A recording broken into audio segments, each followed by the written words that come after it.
straight out of South Central Manchester. Do not attempt to adjust your radio.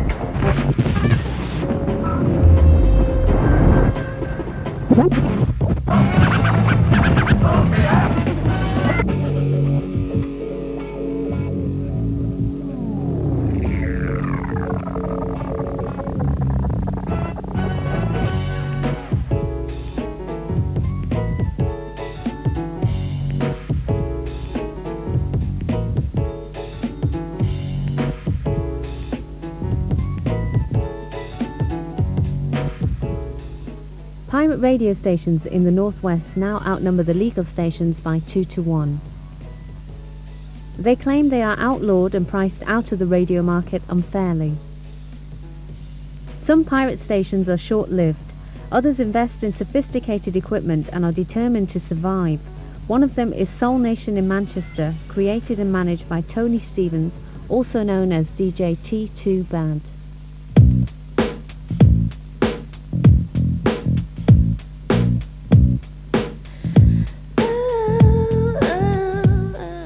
The actual concept for Soul Nation started 3 years ago, but it's been on air for over 2.5 years.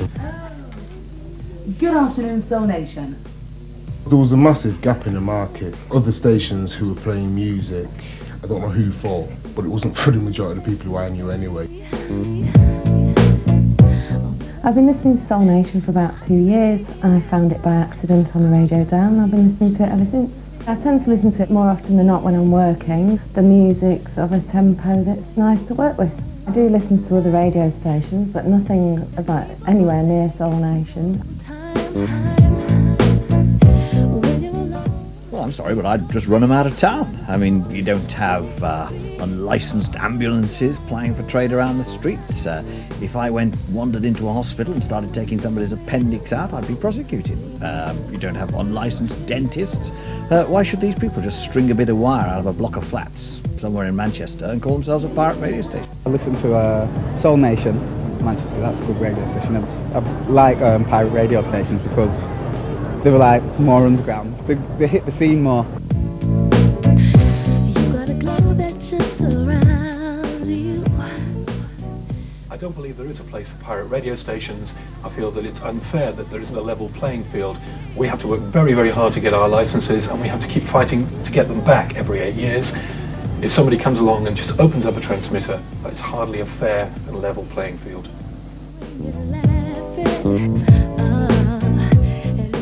Fletching as a junior football club relies on sponsorship from people to help us fund the needs of these young boys who wish to play football regularly at least once a week. And without people like Tony and Soul Nation, we wouldn't be able to survive. We've taken a lot of advice setting up the station from people who've done ILR radio most of their lives. The operation which we have here, whilst not being as obviously upmarket as a legal entity, as far as I'm concerned, will far outstrip any of your so-called pirates around the country. I think unlicensed broadcaster is more of a fair comment for Soul Nation.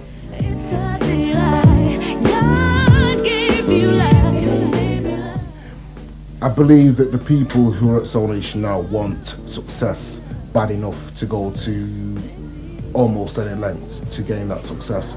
Success for us is gaining a legitimate license of a wide enough broadcasting area so we can do ourselves justice.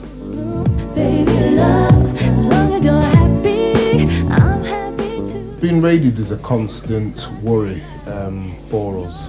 That's why we invest thousands of pounds in equipment, quality equipment, to try and outfox the DTI.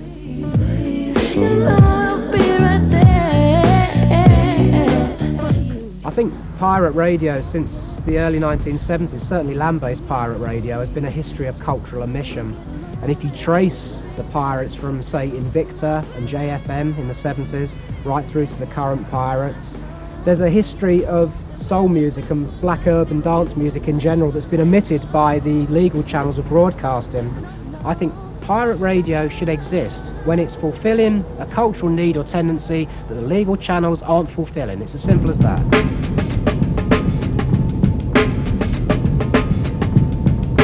On the day of its second birthday party, Just as the year is coming to an end, the inevitable happens. Soul Nation's worst fears are realised.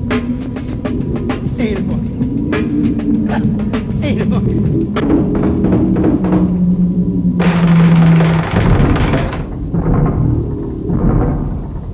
where the DTI were trying to get in. He was using sledgehammers and battering rams and all sorts. We had to nail back on bits of wood here, as you can see it's all chipped off there. But these are like £400 security doors, and they were there for about 15 minutes to try to get through and all that. But they've been there all day, so eventually they were let in, you know, save themselves injury and all that. I received a phone call at home. There was a raid actually taking place. So I jumped in the cab, made a couple of phone calls and flew down there to find out exactly what happened. When I got here, it was like full of police and DTI and all that. They had on flat jackets and God knows whatever side was going on for some massive drugs raid or something. Just witnessed them taking all the equipment, like tagging it, putting it in bags. It was like bordering on the ridiculous actually. They were like taking the clocks off the walls and posters that had nothing to do with the station. People like us, we've got no choice. You know, we can't break into this market in the normal way through lack of finance and whatever, even though we know we've got the skills and all that. So the only thing we can do is just try and do it in our own way.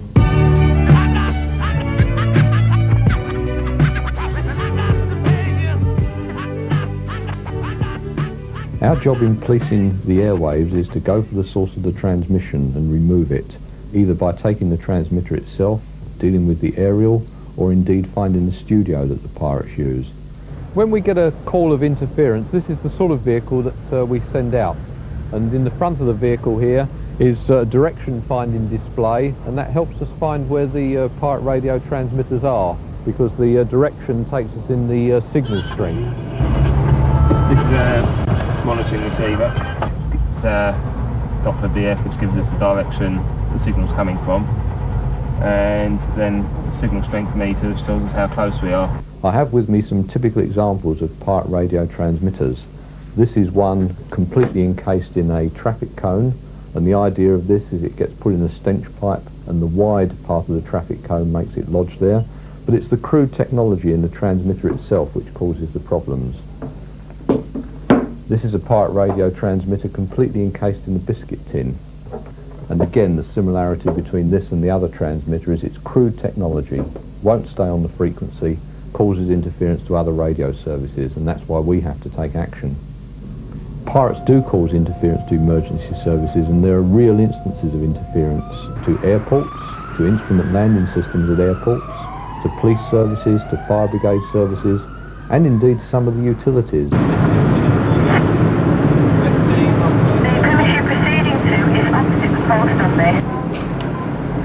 Fire services nationally use two bands, low band VHF operating in AM and FM modulations, and the UHF band operating in FM modulation. In the Greater Manchester area we do not have any interference problems from pirate radio stations. We do not cause interference. We've got categoric proof and evidence, and anyone who's got any evidence to the contrary, please bring it. Greater Manchester Ambulance Service has never had any problems with pirate radio stations interfering with any of our airwaves. The service has never been approached by the DTI or questioned about interference by pirate radio stations. We have had interference recorded by taxi companies, and this is particularly during the peak taxi hours, say Friday, Saturday night, and we have had problems of interference then, and we have had to work hard to get around that. Instead of using voice, we're looking to use data transmission. This is where information will be sent via a computer in the control centre directly to an ambulance computer that is located on the dashboard of the ambulance vehicle. Soul Nation's equipment is built by somebody who builds the BBC's equipment, so our stuff is as good as theirs. The emergency services categorically state that Soul Nation has never ever interfered with their transmissions. So if the emergency services has never complained about us, and the DTI claim they only act on complaints, obviously the complaints have got to come from somebody who's got a vested interest in removing us off the air. Now, you could say it could be a fellow unlicensed broadcaster, but they've got as much right to be there as we have. So obviously they're not going to do it. So who else has got a vested interest in getting us off the air? It then leads you to only one conclusion: it's the legal stations.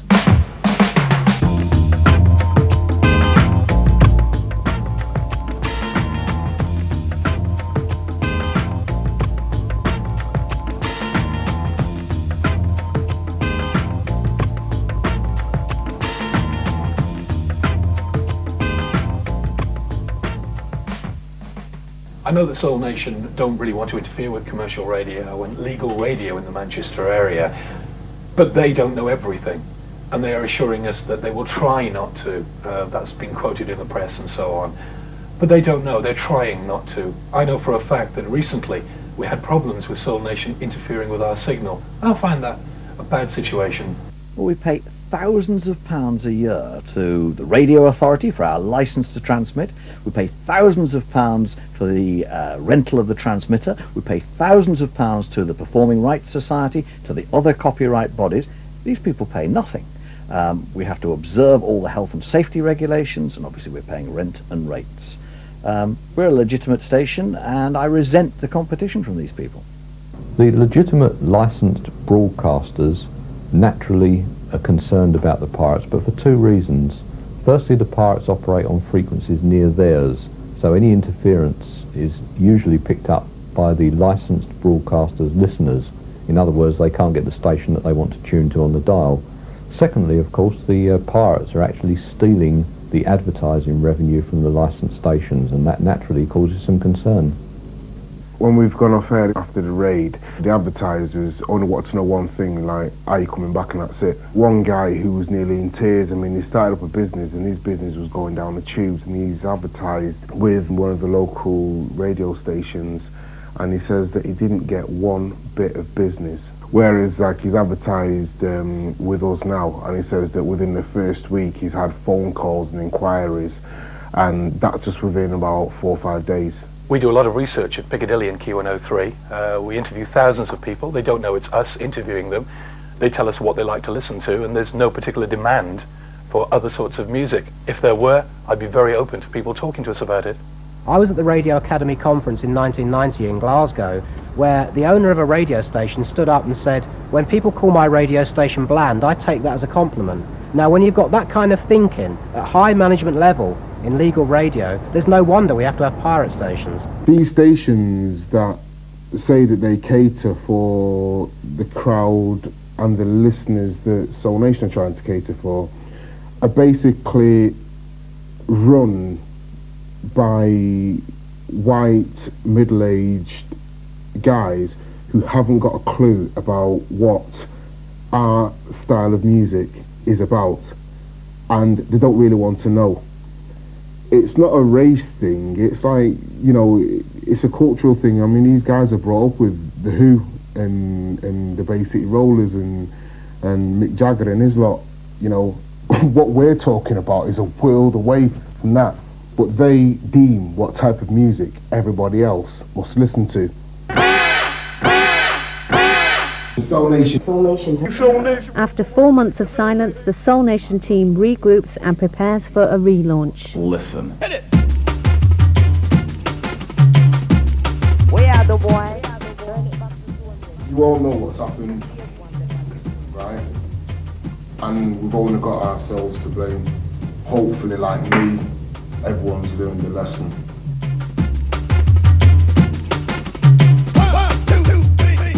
We're in a no man's land, right? People see us as sort of like a reasonable ILR standard station, but at the end of the day, regardless of what we want to call ourselves, unlicensed, whatever, we're still a pirate. But I want to have a higher grade of operation for the station. I want to do things proper. I ain't no more. This ain't no joke. People who took our things, legit bought stuff, but we know that's the risk that we run, right? I don't want to heighten the risk. Trust me, we never got detected. I tell that for nothing. We got grasped. we got thrust. And that could have only come because of somebody in this room here.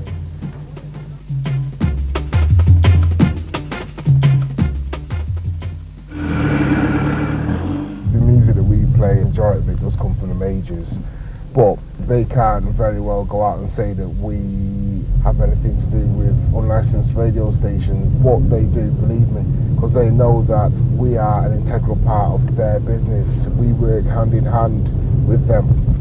We need their product to keep our listeners interested. They need us to airplay their stuff unconditionally. I say whatever it takes, yeah.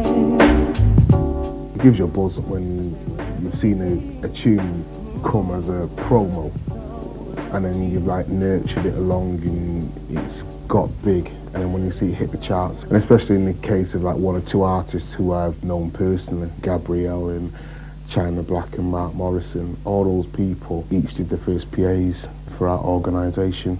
So I'm back up in the days, running things to take my swing. I know from when we did our first white label, which was a song called Love Change, and that was like, really, that was broken up north with the Manchester radio stations.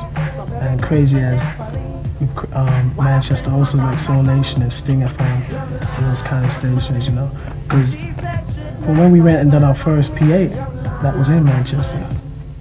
Our biggest and our best shows today have taken place in Manchester. I think that just comes from the support of the radio stations.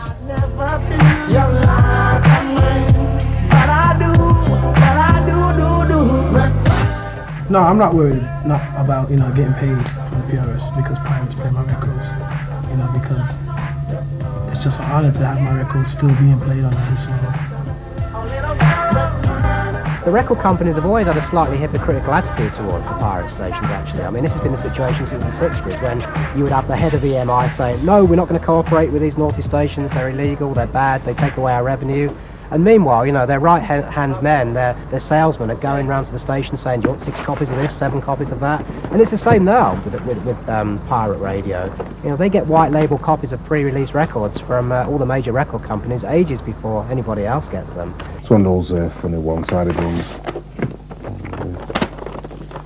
It only plays on one side, so special DJ one. Sony are very selective about who to send the stuff to anyway. Like stuff like the Fugees Killing Me Softly and all that, we had all the original promos sent out a few months back. It's easily going to chart, it's a massive track, but it's funny because at the end of the day it's come to the end of its life on Soul Nation, and it's only just now going to start hitting the charts and all that, but I suppose we've done our job. As an independent promotion company, a lot of major record companies come to us so that we can service the pirate stations. Pirate DJs are the most essential people I send records to, because I know people that are on the case are listening to pirate stations, and if you want to know what the next sound is coming from the underground, you're going to listen to pirate stations. Just before the start of the Euro 96 soccer tournament, and in the space of a few hours, the DTI raid the major pirate stations in London, Bristol and Manchester and takes them off the air. Ain't it funky? Okay, easy. I'm sick and tired of the DTI mithering me. Right, I know they've got a job to do, right, and I can respect the DTI in all of this. Where it gets annoying is where there are people who will turn around and say we don't matter to them, they're insignificant, but they're the people that are constantly on the phone. Get Soul Nation off air, please get them off air. We have raids against pirate stations going on continually, over 600 in a year, and that's been the pattern for the last 3 or 4 years. If we have particular events coming up where the broadcasters are using frequencies intensely, then of course we're concerned about the effect of pirate radio stations nearby the broadcasting frequencies. I'm most probably not doing myself any favours by saying this, but you know, who dares wins.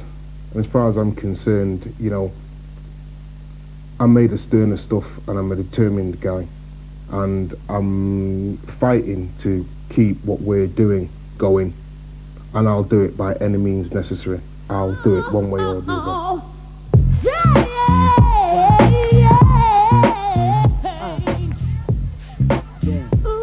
The Radio Authority has three main tasks. We license radio stations, we regulate those stations once they're broadcasting on the air, and we find frequencies for those radio services. The way the authority decides which areas it's going to add to its working list being a list of areas that it intends to advertise licenses in during the course of the year, is by the letters that it receives from people from all over the country. We get people who write to us and say they want to set up radio stations. We have been in the business of regulating and licensing stations for some time now, and we can tell who is serious about running a radio station and who isn't. I think the common theme of legislation is that there is a right way to do it, and that is always very constricting. It's always based on some incredibly sort of narrow English conformist view of what is permissible. The Radio Authority, when it advertises a licence, it does ask the public for its opinions. It asks the public for its opinion on what type of service it would like in that area. Once we receive the applications, we put them in the local libraries in the areas where we're advertising the licence, and we then ask for comments from the public on those applications and who they think would provide the best service for their area. I could wipe out pirates like that. That's simple. You know, all they've got to do is, instead of like saying, well, there's a licence going for this area covering such and such square mileage and whatever, why don't they just say, we've identified a need for this sort of music within this broadcast area. Can we have suitable applicants for this licence? That is one way that we'll deal with it. At the end of the day, the boys who are into ragga can turn around and say, well, you know, there's a ragga licence going. Let's either all get together or the best out of all of us go for that. The guys who are into soul, you know, do the same. The guys who are into dance music do the same. Possibly before 1990, stations did sound the same. The majority of commercial radio stations played pop music. There is money in pop music. But since then, the Radio Authority has been adding tiers to each area, tiers of radio stations. So some areas may have as many as 5 or 6 stations. In London, there are 18 commercial stations, although that's unusual. And they're providing a variety of services. There's got to be some kind of regulation like this. It can't continue with the jack of all trades type of stations that we've got at the moment, because that is why there is such an explosion across the country of pirates right now.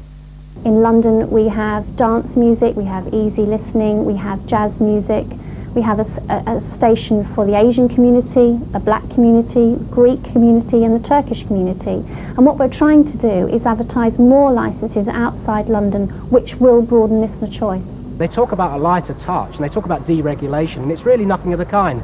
It's a kind of insidious re-regulation, and it still only lets a certain number of people into the club, you know, into the radio club. The licence fee is not that expensive. If you are operating a large Greater London station on FM, then you're talking about around £80,000. Well, will pirates ever disappear? Some of them are fanatics, some of them exist because of the communities that they serve. I think that there's plenty of opportunities for pirates to go legal. There's the question of digital technology arriving in the not too distant future, which will be a problem for the pirates. And my view is that we will see less of the pirate problem in the years to come because of these two reasons.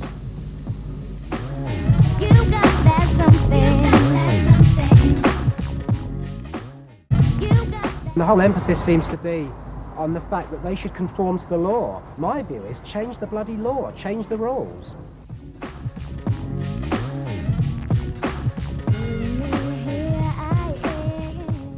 I think it's through the grace of God that we're going to have to do it, and if it's what people actually want, it will come good. It will come through, it will work. Soul Nation will be there in some form of a legal entity, right? Run by the people, for the people, and that people is the Northwest.